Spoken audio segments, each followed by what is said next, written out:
बेटा last lecture में आपने पढ़ा what is electric current and what are the different current carriers and after that we did what is current, different units of current, and some numerical problems on current, right? And today we are going to study what is the direction of the current in a circuit, है ना। तो अब question ये rise होता है कि पहले आपने बोला कि करंट जो है वो चार्ज की वजह से आता है और चार्ज तो दो टाइप के ही हो सकते हैं।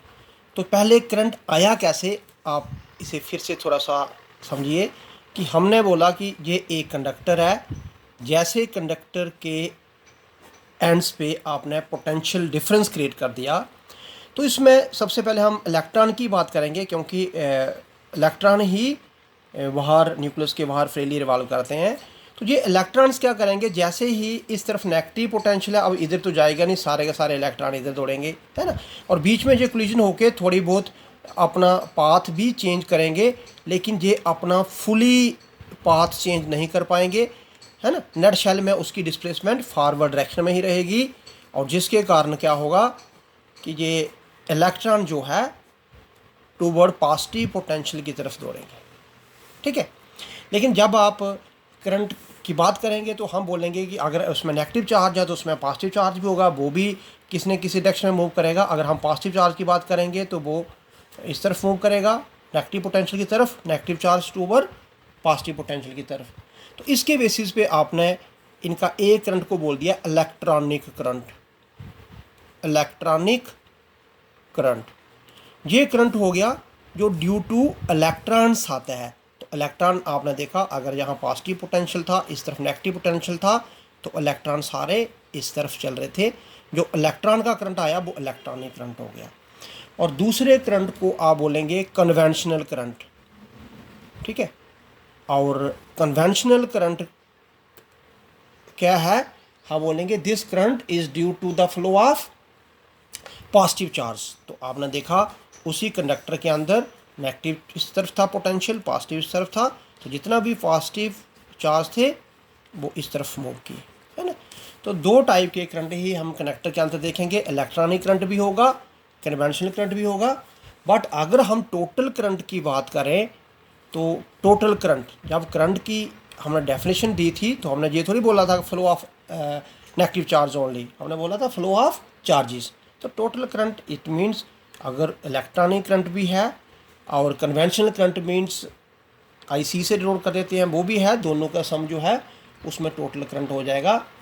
बट अब अगर हम डायरेक्शन की बात करें तो इलेक्ट्रॉन ऐसे मूव कर रहे हैं और उसमें पॉजिटिव चार्ज ऐसे मूव कर रहे हैं। लेकिन साइंटिस्ट ने क्या किया, साइंटिस्ट ने अडॉप्ट किया क्या, direction of current, direction of current is the direction of conventional current। Conventional current, तो कन्वेंशनल करंट आप देख रहे हैं जिस तरह पॉजिटिव चार्ज मूव कर रहे हैं उसी तरीके से हमने करंट की डायरेक्शन जो है ऑप्ट कर ली किसी भी नेटवर्क सर्किट में। तो आप देखते हैं कैसे पॉजिटिव चार्ज मूव किया।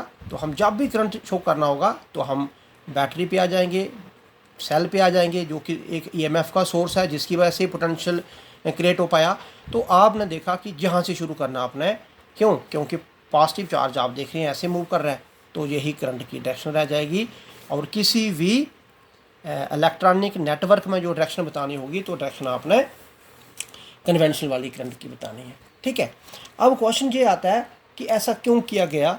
आप अगर मैग्नीट्यूड में देखें तो इलेक्ट्रॉनिक का मैग्नीट्यूड जो है, इलेक्ट्रॉनिक करंट जो है कन्वेंशनल करंट से बहुत बड़ा है, फिर भी आपने डायरेक्शन इसकी क्यों ली गई। तो दूसरे नंबर पे आपने ये देखा कि करंट की अगर हम नेचर की बात करें तो करंट को, नेचर ऑफ करंट, तो करंट की आपने करंट को स्केलर क्वांटिटी ही माना हुआ है ना। आल्दो करंट की आप डायरेक्शन बता रहे हैं, करंट का मैग्नीट्यूड भी है, तो दोनों चीज़ें होने के बावजूद भी करंट को आपने वेक्टर क्वांटिटी में नहीं लिया, करंट को आपने स्केलर क्वांटिटी में ही लिया, है ना। तो अब क्वेश्चन आ जाता है कि दोनों चीज़ें होने के बावजूद भी, है ना। क्यों करंट को वेक्टर क्वांटिटी नहीं माना, करंट को स्केलर क्वांटिटी माना? तो आप लिखने में एक बड़ा सिंपल सा रीज़न लिखेंगे। जब भी कभी ऐसा क्वेश्चन आपको आएगा, आप बोलेंगे कि करंट को स्केलर क्वांटिटी क्यों ना माना, although it has magnitude, although it has direction, still it is not a vector quantity, still it is a current scalar quantity. क्यों? आप रीजन देंगे because it does not obey addition of कौन से laws of vector। आप addition word को नहीं भी बोलें, it does not obey laws of vector. अब क्वेश्चन ये है कि लॉज ऑफ वेक्टर क्या नहीं ये ऐड करता। आप फिर समझिए इसे। मान के चलिए कि इस वायर में 3 एम्पियर करंट है और इस वायर में 4 एम्पियर करंट है, और दोनों का करंट मेरे को इस वायर में जाता है। और इस वायर में अगर आपने करंट मेजरिंग डिवाइस लगाया हुआ है, आप चेक करेंगे ये उस समय करंट पड़ रहा है 7 एम्पियर, ठीक है। लेकिन किसी तरीके से अगर मैं इस वायर को इस ऐसे कर देता हूँ, तो आपने देखा कि जो एंगल पहले इतना था वो एंगल उन्हीं दो वायर के बीच में बढ़ गया, ठीक है। लेकिन जब एंगल चेंज हो गया तो वेक्टर लॉज के अकॉर्डिंग नेट रिजल्ट में भी फ़र्क आ जाना चाहिए। लेकिन हमने देखा कि एंगल चेंज करने के बाद अभी भी इसमें अगर जब हमने करंट चेक किया तो ये करंट अभी भी 7 एम्पियर ही निकला। इट मीन्स जो वेक्टर के लॉज हैं, एडिशंस के लॉज हैं, करंट उनको फॉलो नहीं कर रहा है, इसलिए करंट को आपने क्या किया, वेक्टर क्वांटिटी नहीं माना। बाकी एक चीज़ मैं आपको और बता दूं कि वेक्टर क्वांटिटी किसे माना जाता है। सिर्फ दो चीज़ें काफ़ी नहीं हैं। जैसे फॉर एग्जांपल किसी के पास मतलब पेन भी है, कॉपी भी है और यूनिफॉर्म भी डाली है, तो दिस डजंट मीन कि वो स्टूडेंट ही होगा। स्टूडेंट के लिए वो किसी न किसी ऑर्गेनाइजेशन में एडमिशन लेना जरूरी है, किसी न किसी ऑर्गेनाइजेशन का उस आई कार्ड होना चाहिए, है ना। तो जहाँ पर भी क्या है कि अगर हम बात करें करंट की, तो करंट के पास मैग्नीट्यूड और डायरेक्शन दोनों है, लेकिन उसके बाद भी उसे एक वेक्टर क्वांटिटी नहीं मानकर चले हम। तो हम इसे ऐसे भी समझाते हैं, मान के चलें कि ये एक वायर है, बिल्कुल स्ट्रेट वायर है और उसमें करंट जो है आपने पढ़ा, मान के चलो आई एम्पियर करंट उसमें मूव कर रहा है। अब आपने क्या किया कि इस वायर को यहाँ से जहाँ तक बहुत सारे टर्न बना दिए, जैसे मैंने अभी शो की हुआ है, ये बहुत सारे टर्न बना दिए और इसके आगे वायर स्टेट ही रखी। लेकिन अभी भी मैं वायर का करंट देख रहा हूँ तो वायर का करंट आई एम्पियर ही निकला। इट मीन्स करंट की तो बार बार डायरेक्शन चेंज हो रही है ना, लेकिन उसके बाद भी करंट के मैग्नीट्यूड को फ़र्क नहीं पड़ा।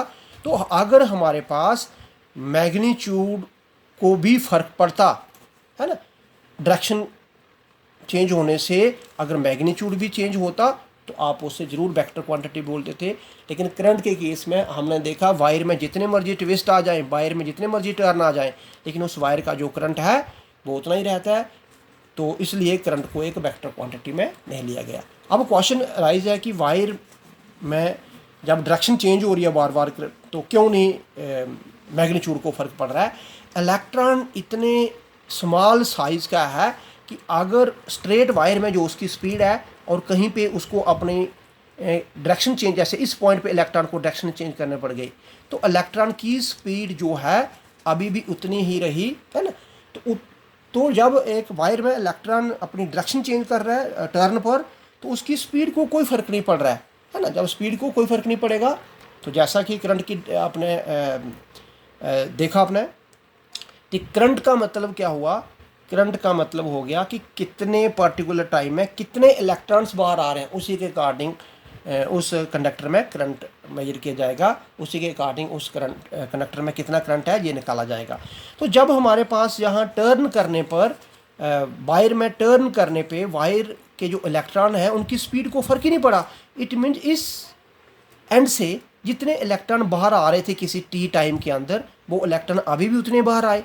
कल को मैं इसी की जगह पर एक और ट्विस्ट कर देता हूँ, है ना, उसी वायर में 2-3 ट्विस्ट कर देता हूँ, तब भी आपने देखा कि इस एंड से जितने इलेक्ट्रॉन किसी पर्टिकुलर टाइम में बाहर आ रहे थे वो अभी भी उतने ही है। तो उसके कोई फ़र्क नहीं पड़ा, इसलिए हम बोलेंगे करंट उतना ही रहा।